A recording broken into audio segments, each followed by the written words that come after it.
Waalaikumsalam warahmatullahi wabarakatuh.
Kita masih bahas mengenai tentang syarat-syarat sholat.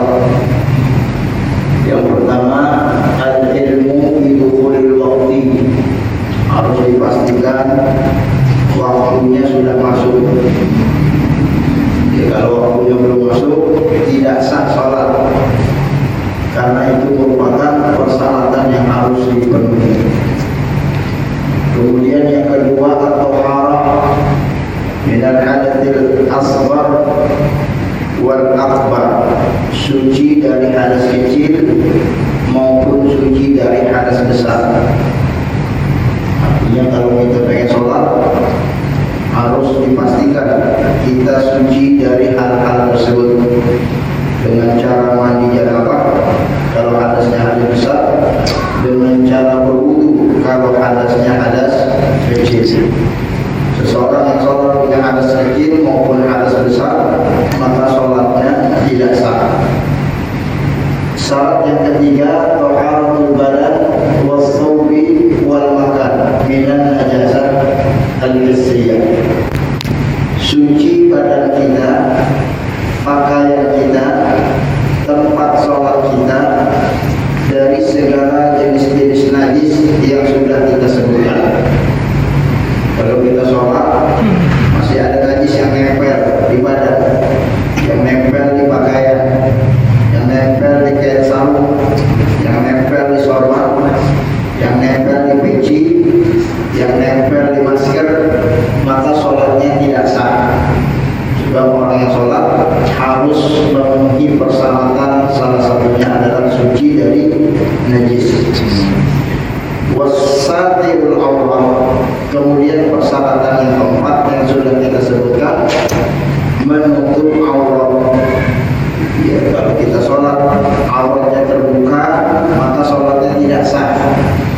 Atau awalnya auratnya tertutup, tapi di tengah-tengah sholat kain sarungnya tertiup angin misalnya, ya, atau mungkin robek celananya, atau mungkin bolong dia punya kain sarung di bagian pahanya, tersingkap warna kulit dari tubuhnya. Ya, kalau warna kulitnya itu adalah bagian dari auratnya, maka sholatnya batal karena salah satu persyaratannya menutup auratnya. Dan batasan aurat sudah kita sampaikan di pertemuan 2 pekan yang lalu.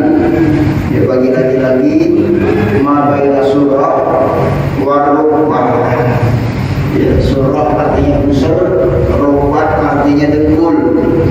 Ya, antara pusar sama dengkul, di antaranya itu adalah aurat yang tertutup sekelilingnya, baik bagian depan maupun bagian belakang.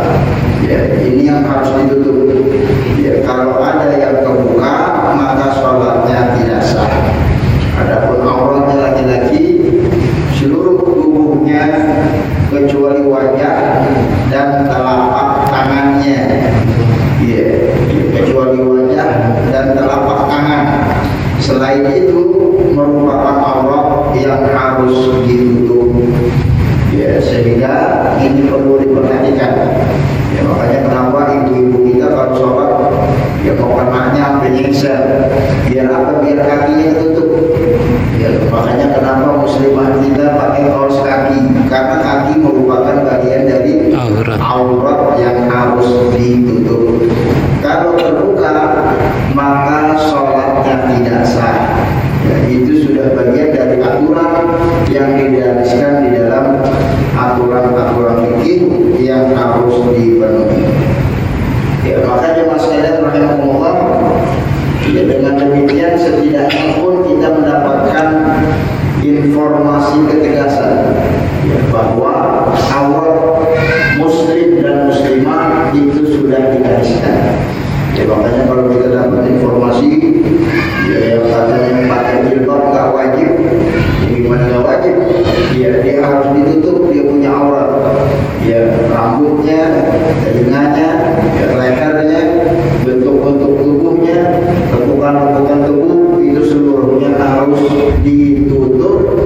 Ini merupakan aturan yang baku di dalam syariat agama Allah Subhanahu wa Ta'ala.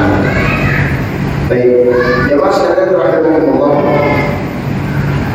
Lalu kemudian mengenai pelaksanaan ibadah sholat bagi laki-laki yang tidak mengenakan peci, ini sesuatu yang diperbolehkan karena menutup kepala bagi laki-laki ini bukan merupakan aurat. Ya, sebab ada sebagian masyarakat menganggap kalau sholat tidak pakai peci, ya ini, ya, makanya banyak ini perlu diluruskan. Ya, pakai peci ini bukan merupakan persyaratan. Ya, tapi kalau kita pakai, ya, ini pun diperkenankan. Karena bagi Nabi Muhammad juga beliau pakai peci. Ya, saya sebutkan hadisnya dari Abdullah bin Abbas. Nabi sallallahu alaihi wasallam kana rubbama naza'a qalan suwaruhu faja'ala as-safrun baina yadayhi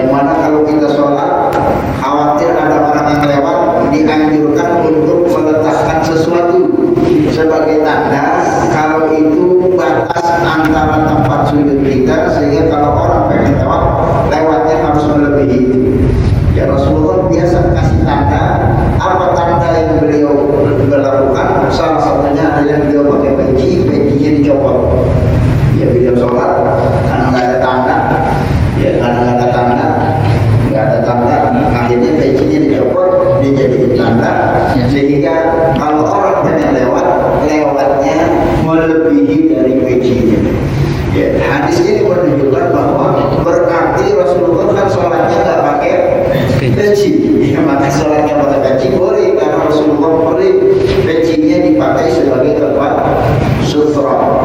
Ya, dan itu pun berarti bahwa Rasulullah seringkali sholatnya pakai peci pada saat tempat sholatnya sudah ada sutranya. Ya, ini informasi yang disampaikan di dalam kitab mengenai tentang bab pakai peci.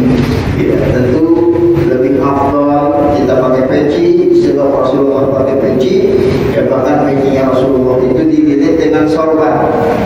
Ya, dililit-lilit. Ya, jemaah kita nggak ada yang dililit, Pak. Ya, itu sunnah. Ya, ada sebagian saudara kita yang kalau pakai pakaian model begitu, Pak. Ya, itu dia sedang menjalani sunnah Rasulullah Sallallahu Alaihi Wasallam. Ya, jangan kita ingin, ya, sebab yang dia lakukan itu ingin meniru Rasulullah. Ya, kalau kita nggak bisa meniru Rasulullah, jangan mengejek orang yang sedang meniru Rasulullah Sallallahu Alaihi Wasallam dalam tata cara pakai peci dan pakai sorbannya. Ini merupakan bagian dari sunnah. Bagi yang mau melakukan silakan, insya Allah ada pahalanya. Tapi bagi yang mungkin tidak terbiasa, yang namanya juga sunnah yang dilakukan, insya Allah tidak dosa. Ya, cari sunnah-sunnah yang lain. Kalau memang kita tidak bisa melakukan sunnah yang itu, ya sunnah yang lain kan banyak. Ya apa sunnah yang lain? Ya kawin lagi katanya. Ya ini sunnah banyak. Kalau sunnah qauliyah, baca Quran, sedekah, itu kan bagian dari sunnah. Mendoakan saudara kita seiman yang sedang kena musibah, itu juga bagian sunnah. Ya, artinya kalau kita luput melaksanakan sunnah yang tidak bisa kita lakukan atau belum mampu kita lakukan, maka silakan lakukan sunnah yang bisa kita lakukan. Insya Allah di sana ada pahalanya. Amin ya rabbal alamin. Baik jemaah sekalian rahimahullah. Lalu persyaratan yang selanjutnya adalah istiqbalul qiblah. Ya, menghadap ke arah kiblat. Ini syarat. Ya, jangan sampai nanti ada di antara kita yang sholatnya itu ngadepnya salah-salah. Ya, sebab banyak orang-orang liberal itu ngomong, ya kita ngapain supaya ngadep kiblat? Allah itu kan nggak cuma ada di kiblat. Ya, betul Pak. Emang Allah ada di kiblat, ngejauh di situ. Ya, ngapain kita ngadep kiblat? Orang kemana kita ngadep juga di sana ada Allah. Ya, ini ajaran liberal yang seperti itu, ya jangan sampai nanti kita termakan oleh isu-isu yang demikian. Ya, apalagi ya ada ajaran-ajaran katanya, ya kalau kiblat di Warakas kan kemana? Ada ke sana. Ya, sampai ke sono, kita ada ke sono juga ada kiblat. Kenapa? Bumi kan bulat. Ya, kalau ke sono ketemu kiblat, berarti kalau ke sono ketemu nggak kiblat? Ya ketemu juga karena bumi itu bulat. Ya ini aliran-aliran liberal. Ya jangan sampai nanti kita termakan dengan isu-isu tersebut. Ya karena urusan menghadap kiblat ini bagian dari syariat agama Islam. Ya Allah berfirman, "Fawalli wajhaka syatral masjidil haram." Itu perintah Allah dalam surat Al-Baqarah. Hendaklah kalian menghadapkan wajah-wajah kalian itu menghadap ke arah kiblat.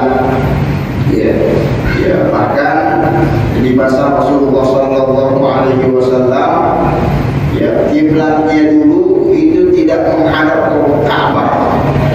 Ya, kiblatnya itu dulu menghadap ke Masjidil Aqsa yang ada di Palestina.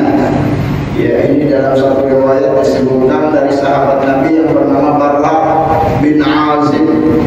Kata Barra radhiyallahu anhu, "Shalaina ma'an Nabi." Kami pernah sering sholat bersama Nabi setelah ashhur, selama 16 bulan. Au sabata asyar, selama 17 bulan.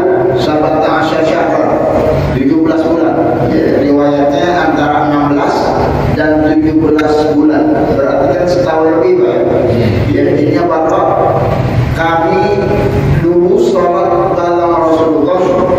ngadepnya nahwa Baitul Maqdis, ngadep menghadap Baitul Maqdis di Masjidil Aqsa yang ada di Palestina. Summa surrifna nahwal Ka'bah. Ya, setelah itu Ka'bah dipindah arahnya oleh Allah Subhanahu wa taala untuk agar kaum muslimin seluruhnya menghadap ke Ka'bah yang ada di kota suci Mekah Al-Mukarramah. Rawahu Muslim, hadis riwayat Imam Muslim. Ya Mas Kanda rahimahullah. Jadi di dalam sejarahnya kita pernah ngadep ke Baitul Maqdis yang ada di Palestina, dan saat ini kita ngadep ke Ka'bah yang ada di kota suci Mekah Al-Mukarramah. Ya, ini untuk membantah tuduhan-tuduhan orang-orang orientalis yang menuduh ya, umat Islam itu apa bedanya dengan kami? Ya, kalau kami menyembah berhala, sedangkan mereka umat Islam itu menyembah batu bangunan yang warnanya hitam. Ini maksudnya Ka'bah. Ya, disangkanya kita ngadep Ka'bah itu nyembah Ka'bah. Disangkanya kita ngadep Ka'bah itu ruku, sujud, menyembah Ka'bah. Ka'bah itu rumah bangunan kotak warnanya hitam.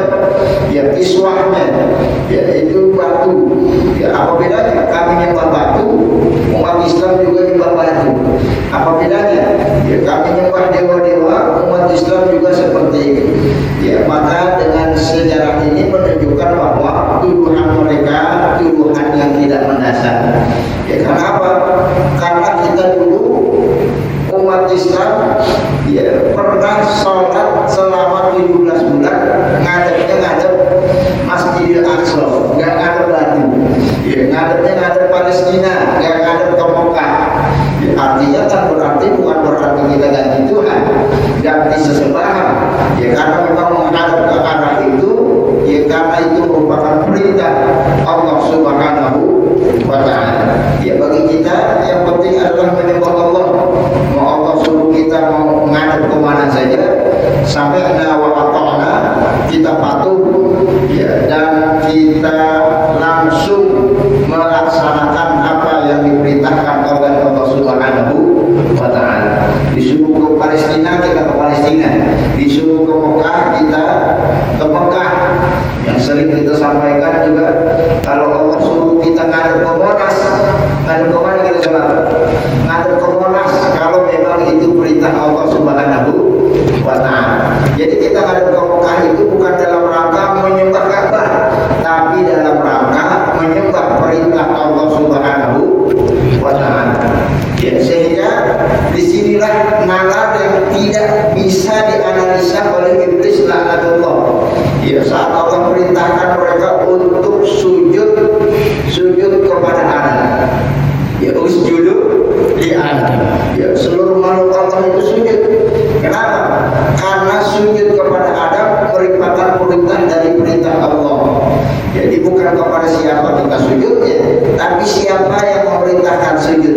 Karena yang memerintahkan Allah, walaupun sujudnya kepada manusia, kepada Adam, seluruh makhluk itu seluruhnya sujud. Illa iblis, ya, kecuali iblis apa wastakbar wa kana minal kafirin. Dia tidak mau sujud lantaran sujudnya menghadap ke arah Adam alaihi salam. Ya, sehingga dia menjadi makhluk yang terlaknat. Ya, dan sampai dengan hal ini ya, mereka terlaknat karena tidak mematuhi perintah Allah Subhanahu wa taala. Makanya Mas kalian rahimahullah, ya di sini penting ya di dalam pelaksanaan ibadah sholat penyembahan kita kepada Allah Subhanahu wa taala seluruhnya harus menghadap ke arah kiblat. Ya, karena kiblat kita ada di mana? Ada di Mekah, dan kiblat kita itu ada di Ka'bah Al-Musyarrafah. Ya, ini menunjukkan bahwa agama kita tidak bisa dipisahkan dari kota suci Mekah. Ya, ada orang saat ini berislam tapi anti sama Arabnya. Ya, ini aneh. Ya, padahal Ka'bahnya ada di Arab. Ya, padahal nabinya orang Arab. Padahal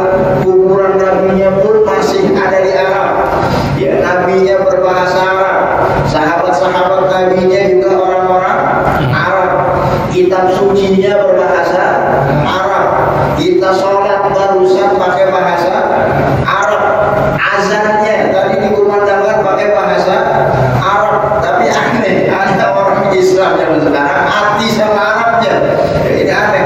Padahal agama-agama lain, ya mohon maaf, nggak ada. Misalnya orang Kristen anti sama Fatihah, ya pernah dengar Pak? Ya nggak ada, karena sumbernya dari sana.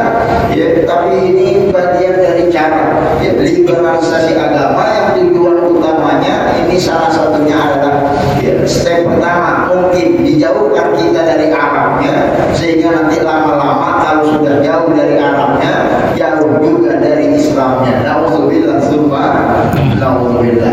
Ya ibadah ya, dalam ya, filosofi ibadah sholat yang kita lakukan kepada Allah Subhanahu wa taala menghadap ke arah kiblat, jadi ini menunjukkan bahwa di dalam ibadah kita setiap hari 5 waktu ya, setidaknya minimal subuh, zuhur, asar, maghrib dan isya kita harus menghadap ke arah kiblat yang ada di Mekah Al-Mukarramah, kota suci ya umat Islam. Ini menunjukkan tidak boleh ada ya keberpisahan antara ruh dan fisik jasad kita dari tanah-tanah suci yang di sana diberkati oleh Allah Subhanahu wa taala. Ya, bahkan ibadah Allah ya, kalau dalam perspektif fikih al-musyahidil Ka'bah yajibu alaihi ayyastaqbil ainaha. Ya, kalau Ka'bah itu kelihatan, kita sholat itu harus menghadap ke arah Ka'bah, nggak boleh kita reka-reka. Ya, kalau Bapak sholat di kota suci Mekah Al-Mukarramah di wilayah Masjidil Haram, sholat di sana nggak cukup menghadap ke arah kiblat, harus lihat Ka'bah. Mana Ka'bahnya? Kalau kelihatan Ka'bahnya, harus terlihat kita menghadap ke arah Ka'bah. Ya, kalau kita tidak menghadap ke arah Ka'bah dengan secara pasti, maka sholatnya tidak sah. Kalau Ka'bahnya memungkinkan untuk terlihat. Ya, bagi mereka yang sholat ada di sekeliling Ka'bah. Jadi di mana ada Ka'bah, di situ dia menghadap sholat. Kalau Ka'bahnya ada di utara, dia sholat menghadap utara. Ka'bahnya ada di selatan, dia harus sholat menghadap ke arah selatan. Kemana dia dapat mampu melihat Ka'bah, di sana dia harus menghadap, dan itu sudah merupakan aturan fikih. Kecuali kalau Ka'bahnya tidak kelihatan, ya, Ka'bahnya kealingan sama gedung-gedung, la yastati' musyahadatuha. Ya, kayak jamaah misalnya yang sholat di luar wilayah Masjidil Haram, Ka'bahnya nggak kelihatan, ya, karena kealingan sama ya, gedung-gedung, kealingan sama tembok-tembok, maka pada saat Ka'bah itu tidak kelihatan, yajibu 'alaiha ayyastaqbil jihadaha, wajib bagi kita untuk menghadap arahnya. Ya, arahnya Ka'bah itu arahnya di mana? Di sana arahnya, maka ke arah sana kita harus menghadap walaupun Ka'bahnya tidak kelihatan. Wali anna hadza huwal maqdur alaihi la yukallifullahu nafsan wus'aha.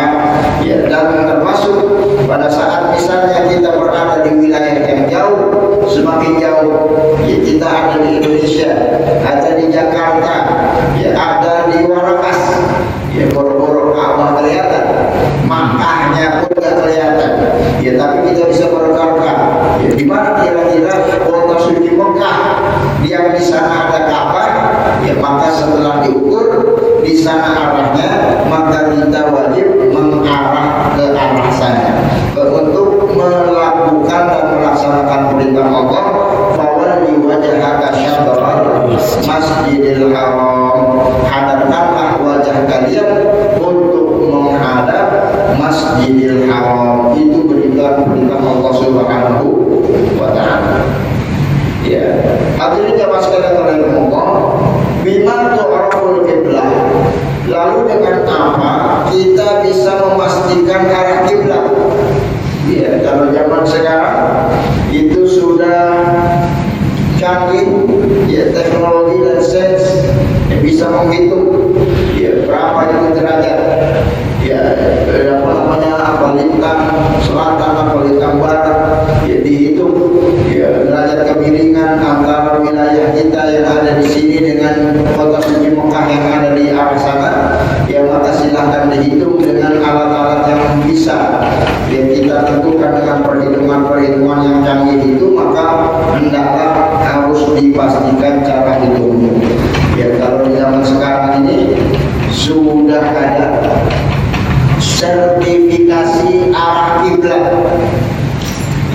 Ini saya tidak tahu apakah masjid kita sudah punya sertifikasi arah kiblat atau belum. Ya kalau belum, ini mumpung lagi bangun masjid. Ya jangan sampai nanti masjidnya jadi kiblatnya kayak saking sol harganya. Ya, mumpung belum jadi, tentukan dulu arah kiblatnya secara pasti. Ya itu bisa koordinasi dengan Departemen Agama. Ada sertifikat. Ya itu nanti diukur. Ya, derajat kemiringannya, lintang apa itu ilmu-ilmu perhisaban itu yang lebih paham para ahli nanti yang mengukur. Ya untuk dipastikan saat sudah dipastikan itu arah kiblat, baru nanti bangunan fisik masjid mengikuti arah kiblatnya. Ya jangan sampai nanti masjidnya jadi ya arah kiblatnya melenceng. Ya khawatir kalau melencengnya terlalu jauh maka sholatnya tidak sah, karena arah kiblat merupakan persyaratan yang harus dipenuhi bagi orang yang ingin melaksanakan ibadah sholat. Baik, jamaah sekalian rahimahullah, fa in lam yajid man yas'aluhu ijtihadaha li ghairin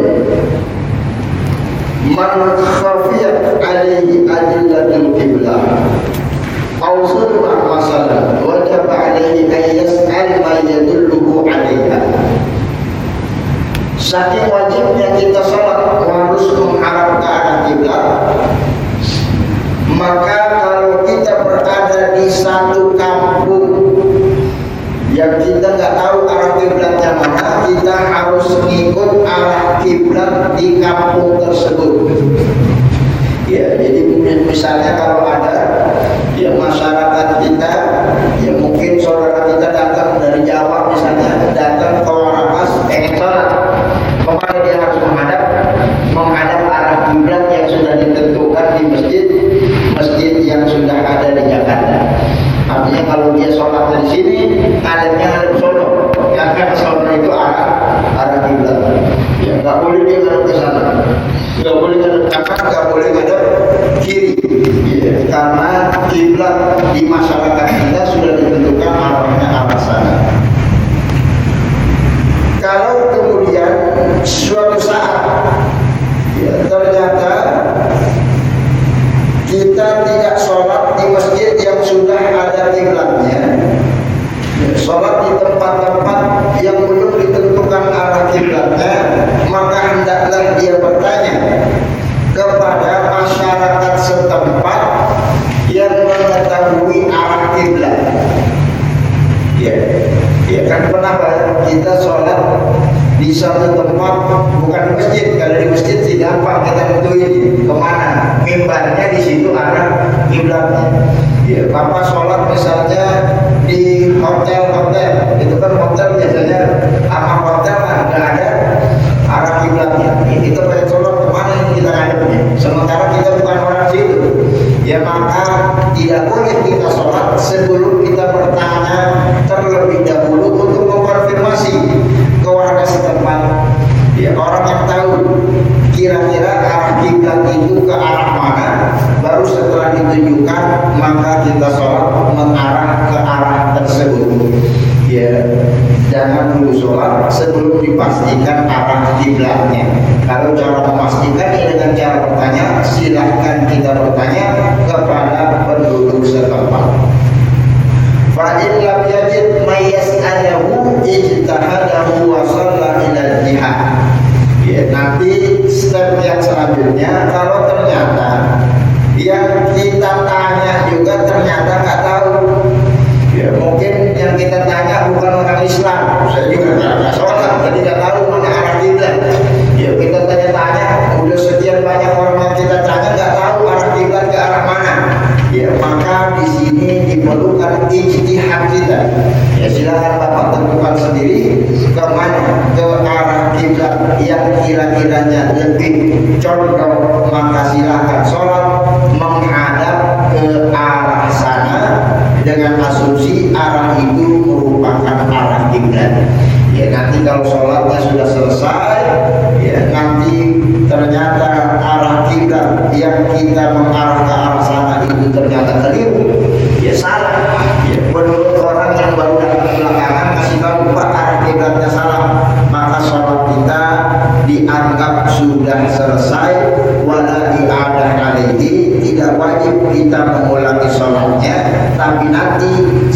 kita ingin melaksanakan sholat selanjutnya, maka mengarah ke arah yang baru yang diinformasikan oleh penduduk setempat, yaitu informasi begini. Hatta lam tabayyana lahu khutwahu ba'da al-faraghi min as-shalah fa in tabayyana al-khata' asna as-salah istadarahu ila al-qiblah wa la yaqta' salatahu. Itu kalau sholatnya sudah selesai.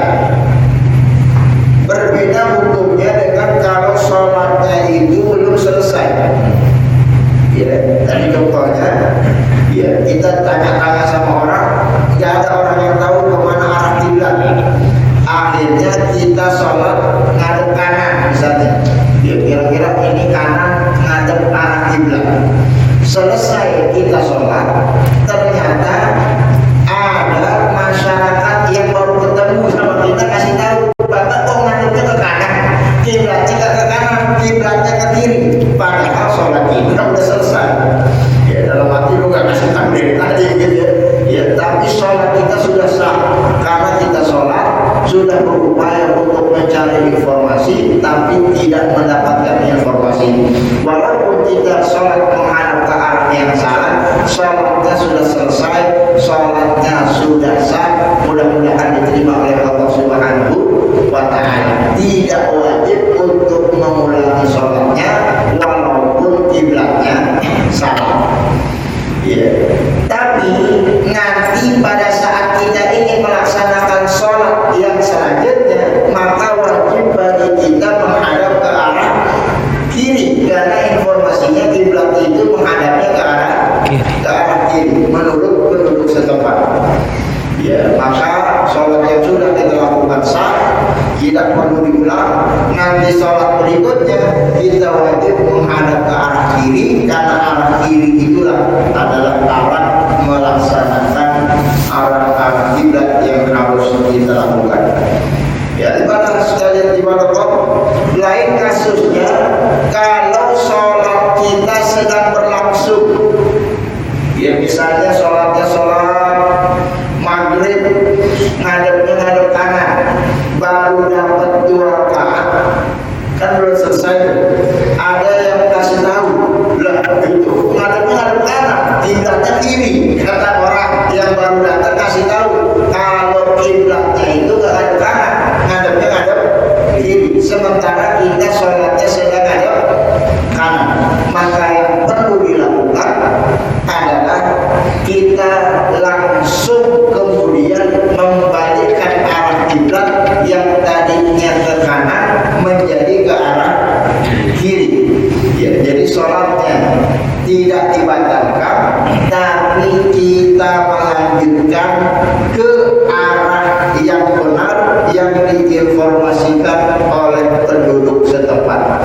Ya, ini berdasarkan informasi dulu pernah terjadi di masa Rasulullah Sallallahu Alaihi Wasallam. Hadis dari Abdullah bin Umar, putra Sayyidina Umar bin Khattab radhiyallahu anhu. Kalau tidak salah hadis ini pernah kita sampaikan juga. Bainan nasu duqain fi salatul subhi. Dulu pernah terjadi kaum muslimin melaksanakan ibadah salat di Masjid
di rakaat yang selanjutnya karena dapat informasi Ka'bahnya itu harus dihadapkan ke arah sana, maka dirubah arah kiblatnya. Ya, dengan demikian maka menunjukkan, kata para ulama, seseorang yang sholat, ya ternyata di dalam sholatnya itu ternyata meleset arah kiblatnya, maka sholatnya tidak batal, tapi cukup dibenarkan arah kiblatnya dan diteruskan sholatnya sampai dengan selesai. Ya, sebab kalau sholatnya batal, sudah pasti sahabat ini membatalkan sholatnya karena dia salah menghadap. Ya, ngadap ke Palestina, padahal perintahnya sudah berubah menghadap ke Ka'bah. Ya, dan ini menunjukkan bahwa sholatnya tidak batal karena sahabat meneruskan sholatnya sampai dengan sempurna. Ya, ini informasi tentang arah kiblat yang meleset. Ya, oleh karena itu maka bagi jamaah yang terkadang mungkin lagi sholat misalnya di suatu tempat, ya taruh sejadah, lagi sholat, habis sholat, lagi sholat, sholatnya belum selesai, mungkin kata tuan rumah yang kita berkunjung ke sana, ini arahnya kurang mirip. Ya silakan saja, kalau kita masih sholat, tinggal dimiringkan arah kiblatnya, sholatnya diteruskan, tidak batal hanya gara-gara meleset arah kiblatnya. Dan kalau sholatnya sudah selesai, sholatnya tidak perlu diulang, ya karena itu sudah diterima oleh Allah Subhanahu wa Ta'ala. Yang tidak boleh adalah kita tahu arah kiblat, tapi kemudian kita sengaja melecehkan arah menjadi arah yang tidak sesuai dengan arah kiblat, maka sholatnya tidak sah kalau halnya demikian. Baik, saya sempurnakan informasinya. Mayasqutul qiblah, nanti ada beberapa peristiwa yang membolehkan seseorang itu sholat tidak mengarah ke arah kiblat. Ya, ini boleh. Yang pertama, sholatul nafli lirraqib, bagi mereka yang ingin melaksanakan sholat di atas kendaraan. Ya, ini boleh tidak menghadap ke arah kiblat. Ya, jadi kalau bapak sholat di zaman dulu, kendaraan itu pakai onta, pakai keledai, pakai kuda. Ya, jadi misalnya sambil kita jalan, mau kemana kita jalan, ya maka sholat di atas kendaraan dengan arah kemana kendaraan itu melaju. Ya, karena masalah ya, kemana kendaraan itu berjalan, ke sana kita mengarah. Ya, tidak pasti menghadap ke arah kiblat. Ya, jadi kalau kudanya ke sono, ya majunya kita kan di atas kuda, sementara kiblatnya ke sana. Jangan kita balik ke belakang kuda, ke belakang kuda. Ya, silakan kita ngadap ke sana. Ya, bahwa di wajah maka syatrul masjidil haram, ya ini berdasarkan firman Allah, fa'aina ma tuwallu fathamma wajhullah. Kemana kita menghadap, di situ engkau akan menemukan Allah Subhanahu wa Ta'ala. Ya, sama seperti kalau dalam konteks kekinian kita sholat di atas bis. Ya, pernah bayangkan sholat di atas bis. Sholat di atas bis, bapak ngadepnya kemana? Ya, ngadepnya gimana bapak duduk? Bapak duduknya di bis, bisnya ngadep ke sono. Kan berarti nggak ngadep kiblat, kiblatnya ke sana. Jangan nanti bapak pengen sholat, bapak belakangnya. Ya, ngadepnya jadi ngadep ke itu keliru. Jadi ngadep, tetap ngadep ke arah di mana kendaraan itu melaju, ya, baik bis, baik itu pesawat ataupun kendaraan-kendaraan lain, naik kuda, naik onta, ya, maka kesanalah kita menghadap dan itu diperbolehkan. Tidak harus ya menghadap ke arah kiblat. Yang kedua, sholatul mukrah wal warid wal khaif. Salat bagi orang yang sakit, yang mungkin tidak dia bisa menghadap ke arah kiblat. Ya, itu mungkin sakit yang parah, Pak, ya. Ya, sakit-sakit yang mungkin dia nggak bisa bangun. Ya, bapak lagi ada di rumah sakit, lagi di ronsen. Ya, wajib sholat, tetap wajib sholat. Ngadepnya ngadep mana? Ya, ngadep kiblat kalau mampu. Tapi kalau kita tidak mampu ngadep kiblat, maka silakan sholat di mana saja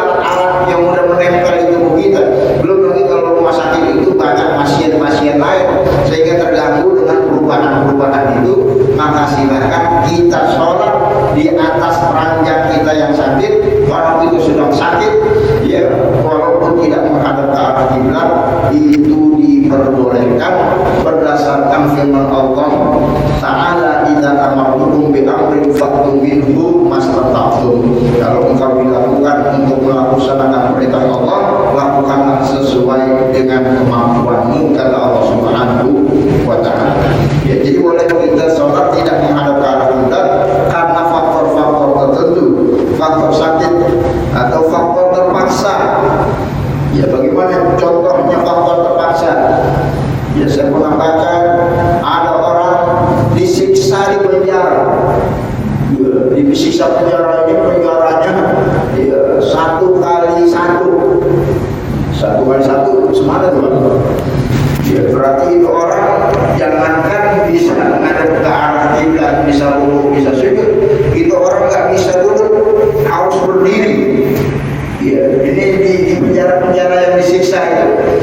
Ya sehingga kalau dia pengen sholat, nggak mesti dia menghadap ke arah kiblat, kemana saja dia mengarah, maka insya Allah diperbolehkan karena disinilah kemampuan dia dan Allah tidak memaksa manusia untuk melakukan sesuatu di luar dari kemampuan.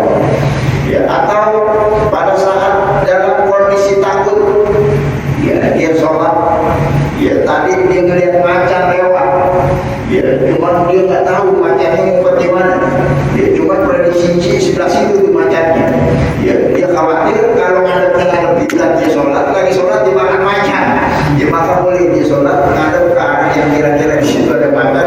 Jadi kalau sholat nanti dia ngelihat macan bisa langsung kabur untuk menyelamatkan dirinya, dan itu diperbolehkan sehingga dia sholat tidak harus menghadap ke arah kiblat. Allah berfirman, "Wa in khiftum farijalan aw rukbanan."